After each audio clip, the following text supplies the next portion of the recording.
Welcome. I would like to welcome you to another episode of the Unpopular Podcast. This is the man, the myth, the legend, Jalen Hunter. And if you would do me a favor, please subscribe to every listening. Please subscribe to every watching. It definitely means a lot to me. You know, one of the hardest playoffs to predict is the NHL playoffs. And the reason why it's one of the hardest to predict is because there's some times where a team can be so dominant in the regular season, yet and still fall short in the playoffs. Now that can happen in every sport. I mean, we saw that the Patriots the year when they lost to the Giants in the Super Bowl. Aaron Rodgers and the Packers, they went 13-3 or 13-4, no 14-3 or something, and lost in the first round, or lost in the bye week, or lost to the 49ers. But the NHL is always the toughest in my opinion, because you see people win the President's Cup. You've seen people go on historic runs and damn near and I mean, look at the Toronto Maple Leafs. Now, a lot of people say that there's a curse on them, but the Toronto Maple Leafs have a great year every single year. Like they're one of the best teams, at least regular season teams in the NHL by far. I mean, you have so many good players on that team, yet and still they can't get out the first round.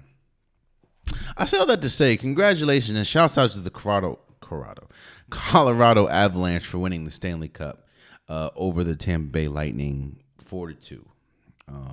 Or they won the series 4-2. And one of the biggest reasons also why I said that the NHL was one of the hardest playoffs to predict is because, weirdly, we should have seen this coming from the Colorado Avalanche. I mean, they came in as the preseason number one, or ranked as the preseason number one, and the favorites to win the championship or the Stanley Cup Finals.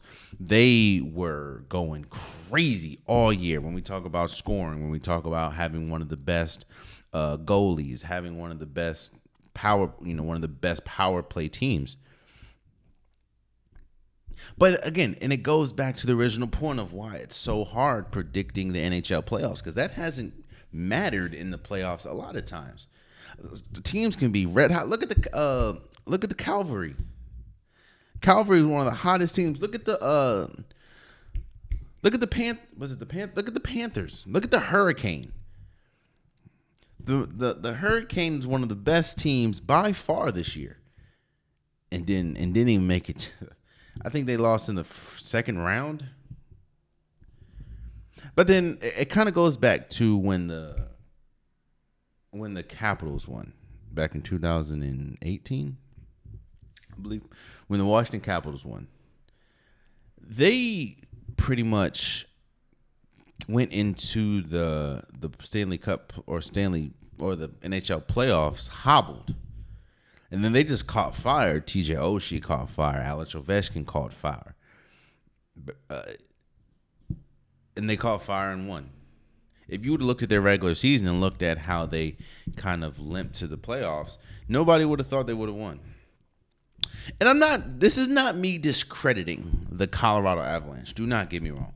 Congratulations and shouts out to the Colorado Avalanche. They were, again, they came in as the preseason favorites to win it all.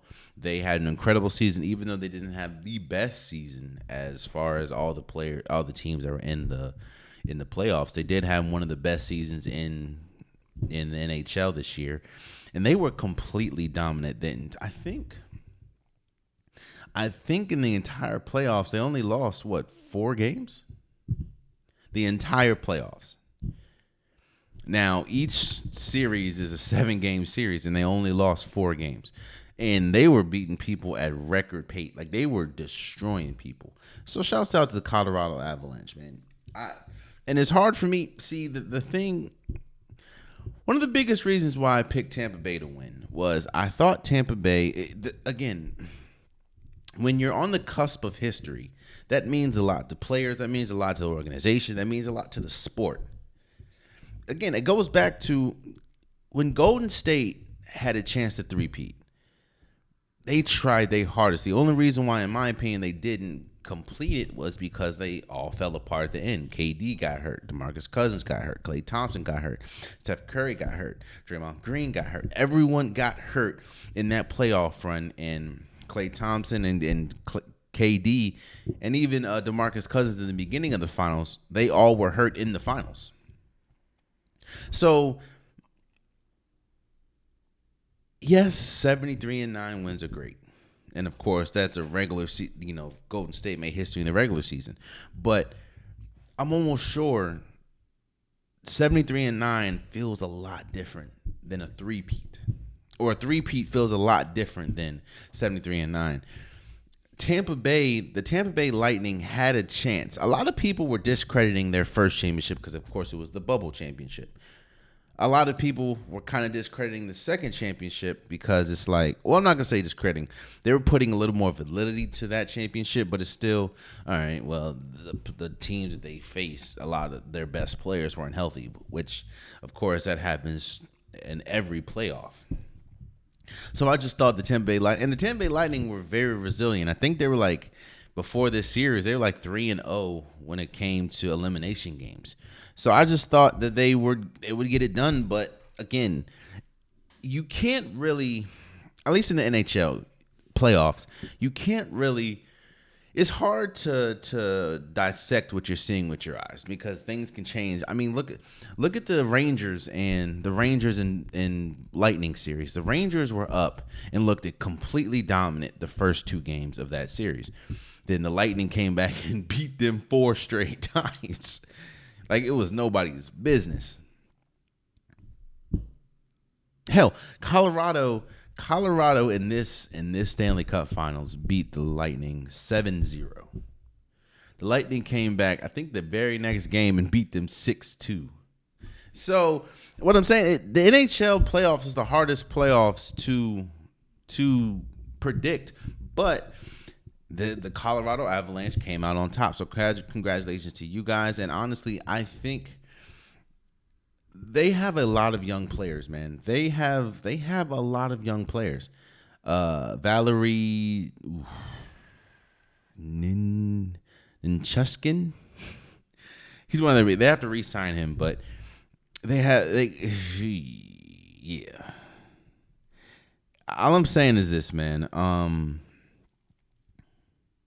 They also have to re-sign Nazem Kadri. All I'm saying is this, man.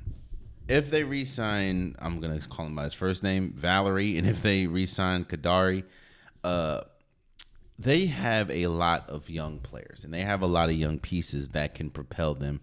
I kind of see them the same left for outside of the overall success. I kind of see them the same way I see Golden State right now.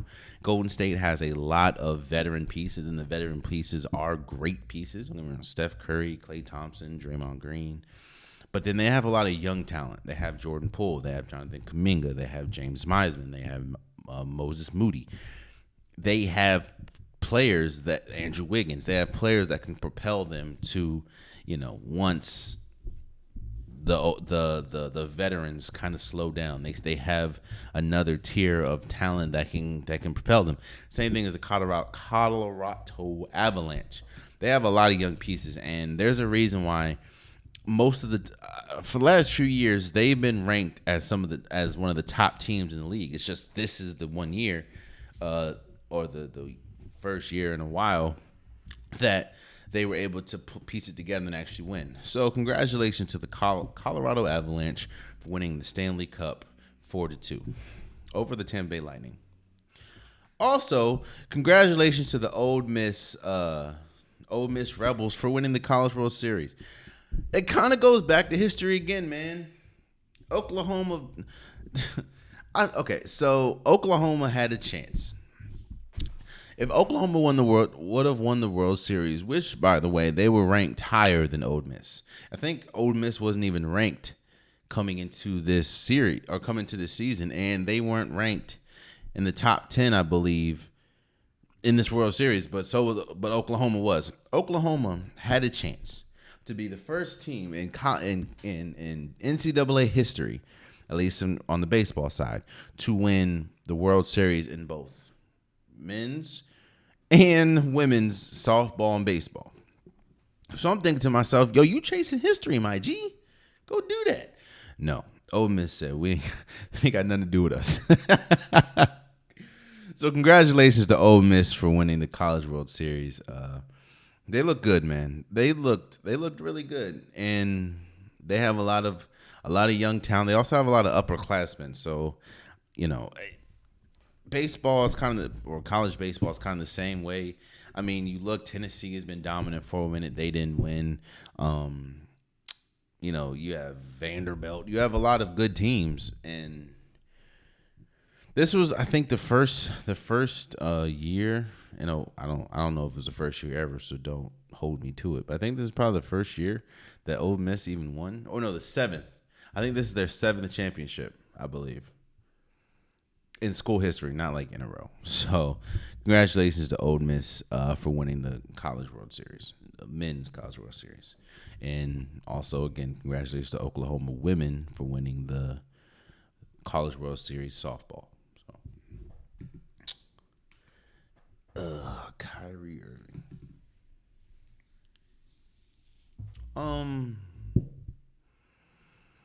So I don't know if it's gonna be next. It's probably gonna be next episode. Maybe next episode. I don't know. But what I'm gonna do is I'm gonna break down. Free agency is clearly approaching, and I'm going to go through every team and think and give you guys the one free agent I think that they should try to get.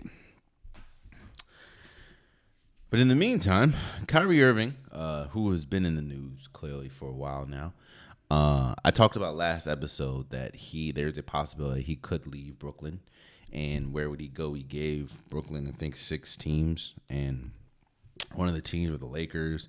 I know one of them was the Clippers, the Knicks, the Heat. I don't remember the other teams, but he gave them 6 teams that he'd be willing to go to. As we sit here today, Kyrie Irving has picked up his player option for the Nets. I think out of the 6 teams, the Lakers was the number 1 team. Again, these are all sources. These are all what sources are saying, not my sources. Sham was saying this. Adrian Wojnarowski was saying this. Sources, they were saying that the Lakers were the number 1 option and the number 1 team that could have got Kyrie, or that Kyrie wanted to go to. Of course, they would have to do a sign and trade, but they were also saying that Kyrie, there was a point where he could have possibly opted out of the $40-something million and signed a $6 million mid-level exception with the Lakers.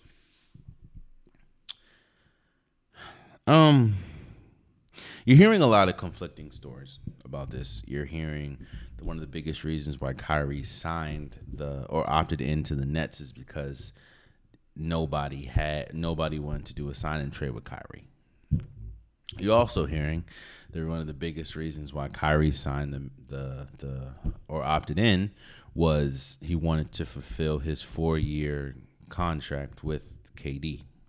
Not contract with KD, but they wanted to play the entire contract out that they both agreed to. KD agreed to 4 years. Kyrie agreed to 4 years.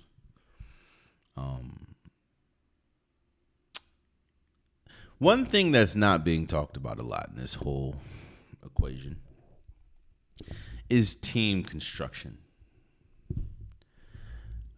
Yes, Kyrie's back with the Nets. Now, that doesn't mean that he still can't be traded. It doesn't mean anything. It just means that as of right now, he is a Brooklyn Net because he opted into his player option. Also, Russell Westbrook opted into it. We'll talk about that. But one thing that is being lost in this entire thing is team construction.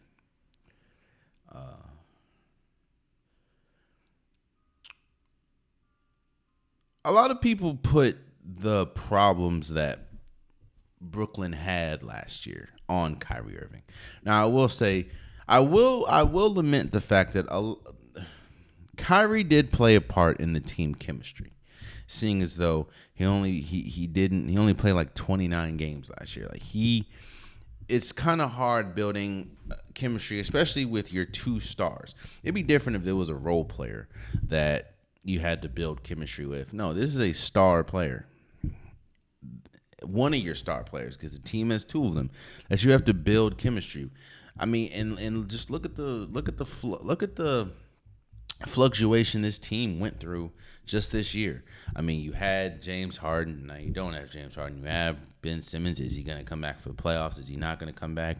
He ain't come back. Kyrie Irving, he's not going to play in any games because he can only play in away games. Then, he's going to play in away games.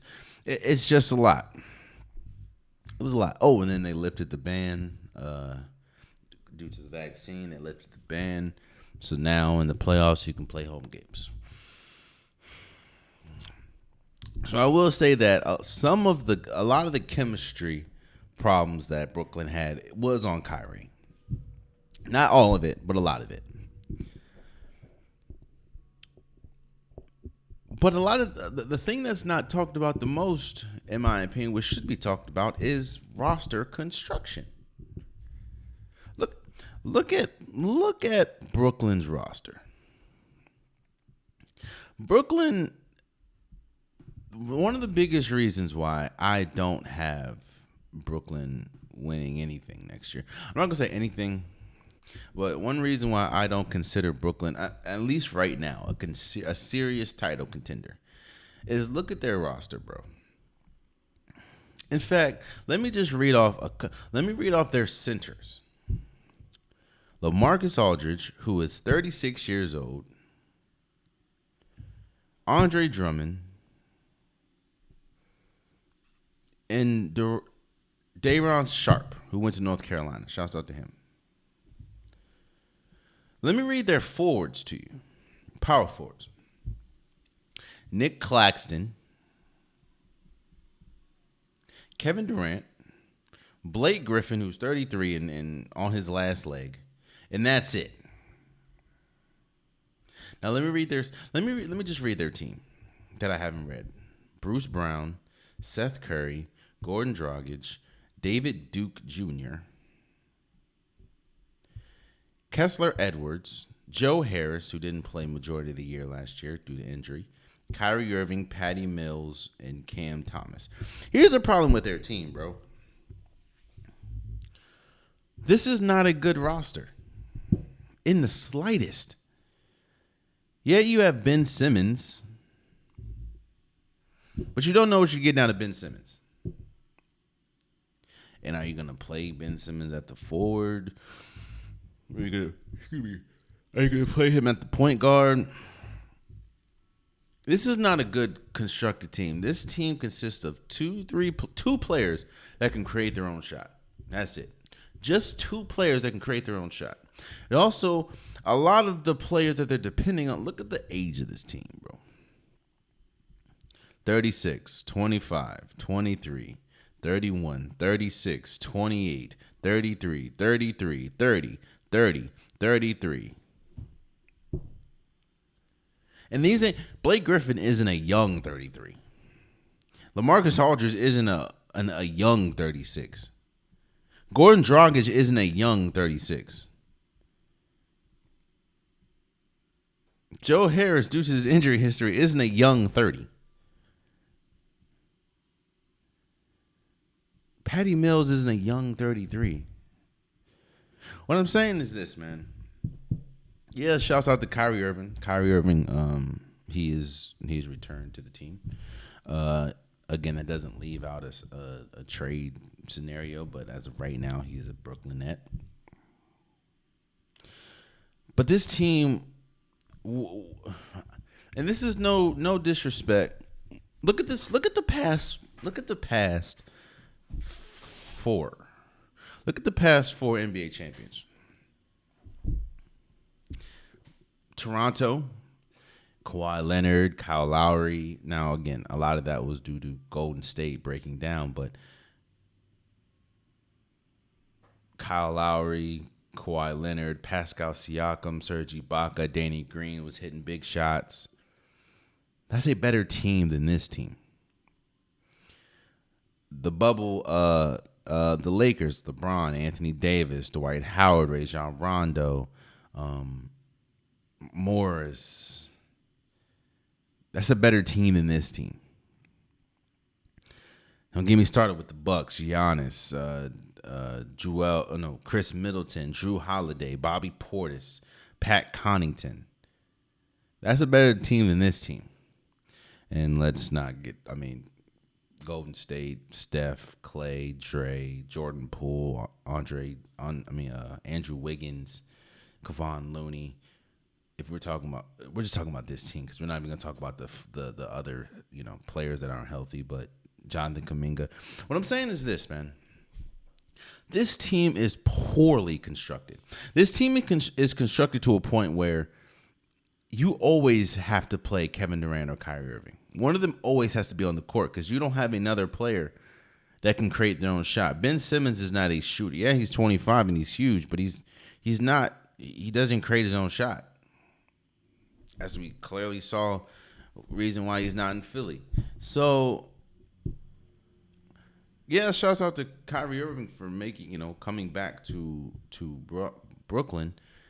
But this team, unless there's major changes that's going to be had, which they can't because of how strapped they are to the cap. Kevin Durant, which no problem, but Kevin Durant is making $42 million. Kyrie Irving right now is $35 million. Ben Simmons is $33 million. Bruce Brown is $4.7 million. Seth Curry is $8.2 million. Patty Mills is $5.8 million.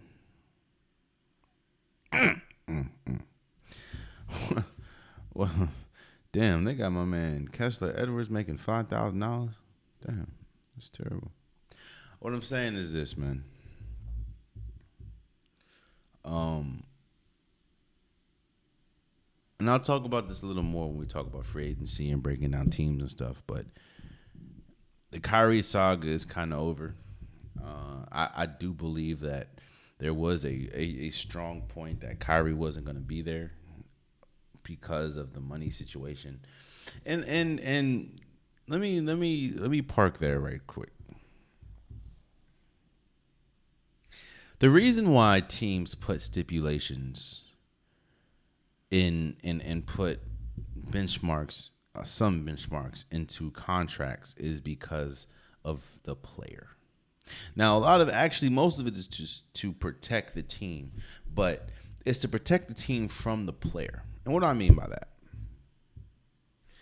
One of the biggest reasons why Randy Gregory is not on the Cowboys anymore, I think he went to the Broncos, was because they were trying to put different stipulations in his contract.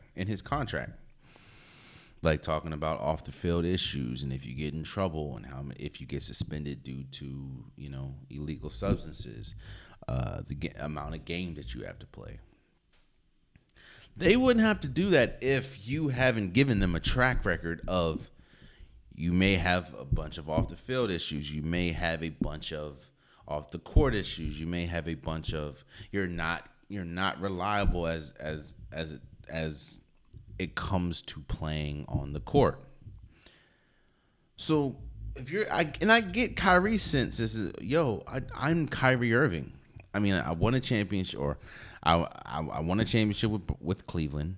I hit one of the biggest shots in NBA Finals history. I'm one of the best offensive scorers the game has ever seen. I'm one of the best. I probably am the best at handling the ball the game has ever seen.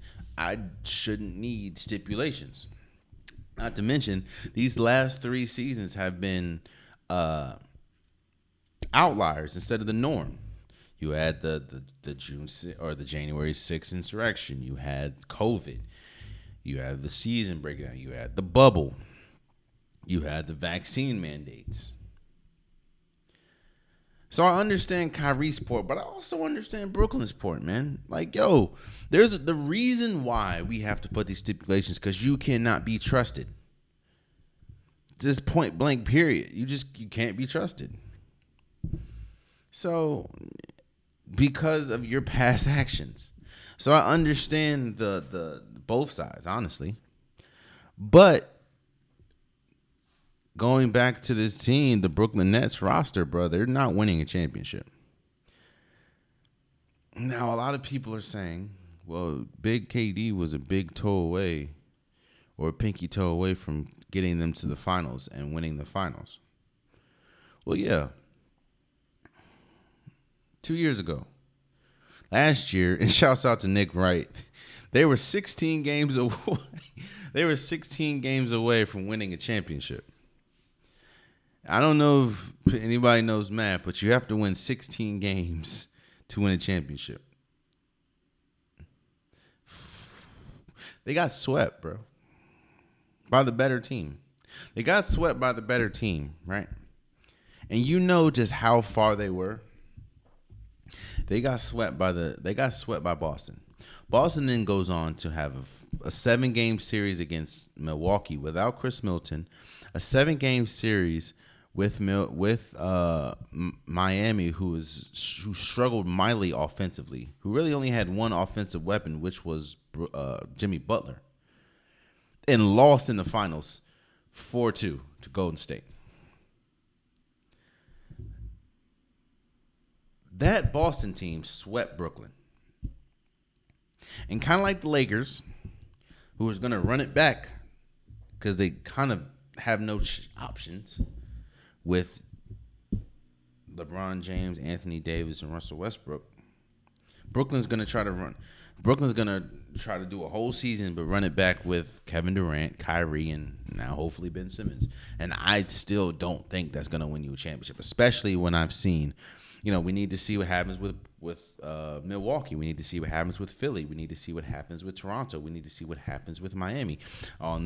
Say they do make it to the NBA Finals, we need to, they still have Golden State to go. I think Phoenix could still make a shot. See what happens with Denver, the Lakers, the Clippers. Shouts out to Kyrie Irving for signing the extension. Or no, not signing the extension. I'm sorry. Opting into his player option, but I don't think, at least how this roster is currently constructed, I don't see a championship in their sights. I was just saying. Let's move forward. Outside of Russell Westbrook signing his, opting into his player option, one of the biggest news from the other day was John Wall and the Rockets agreeing to a buyout, and then John Wall intends to sign with the Clippers. Now, a lot of people keep floating the last time John Wall was healthy, he averaged like 23 and a half points a game, 10 assists. He was an all-star. Yeah, that was 6 years ago, bro. The last time John Wall played an entire season healthy, Barack Obama was the president. Just let that sink in. Barack Obama was the president. In fact, I like doing this. It's kind of fun. 6 years ago was 2016. No. Yeah, 2016. 2016 rap albums. Last time John Wall was playing a full healthy season, which I believe was 2016. The Life of Pablo just dropped. Coloring Book just dropped. Birds in the Trap Sing Brian McKnight from Travis Scott just dropped. Jeffrey just dropped. For Your Eyes Only just dropped. The Sun's Tirade just dropped. Isaiah, Kevin Gates. Shroom Life 2. Views. Run the Jewels 3. Savage Mode 1. Prima Donna by Vince Staples just dropped. Yeah. What I'm saying is it's been a long freaking time since John Wall has played a full season. Now, I will say this. No disrespect to John Wall. I will say this.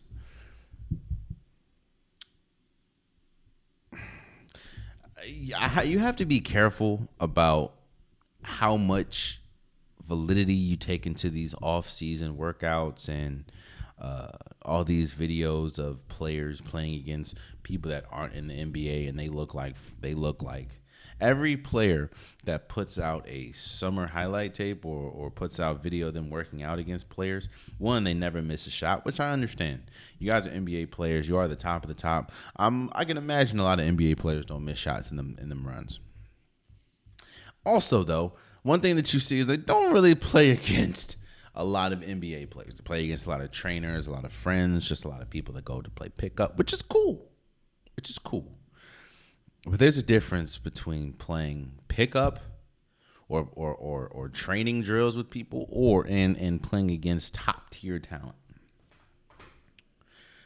So I'll say this: if John Wall is anywhere close to the John Wall in 2016, which is hard to believe that he is, seeing as though most of the injuries that he sustained was lower body injuries, and he sat out most of the year last year due to the fact that the Rockets just didn't want him to play. They wanted to develop their own. They were tanking pretty much. If John Wall is anywhere close to the 2016 John Wall, then I will have a hard time picking anybody in the West, or actually I'll have a hard time picking anybody else to win the NBA championship outside the Los Angeles Clippers. And I say that to say this. Let's just look at the Clippers with John Wall. Let's look at the Clippers roster. Since we're looking at rosters today. You have Robert Covington, Paul George, Rodney Hood, Reggie Jackson, Kawhi Leonard, Luke Kennard, Terrence Mann, Marcus Morris Sr., Norman Powell, Zubac, and of course, Jason Peterson. And of course, you're at Isaiah Hartenstein, and you're adding John Wall to this.